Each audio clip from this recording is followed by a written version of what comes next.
பொன்னியம்மன் புருஷவாக்கம் எங்கள் வீட்டுக்குள்ள ஃபுல்லாக தண்ணி வந்துச்சு. வீட்டில் இருக்கிற எலக்ட்ரானிக்ஸ்லாம் மேலே வச்சு அப்படியே போயிட்டுருக்கு.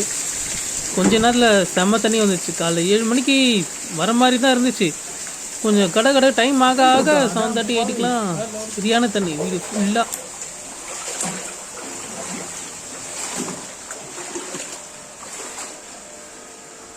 பார்த்தீங்கன்னா தெரியும், வீட்டு ஃபுல்லாக தண்ணி தான்.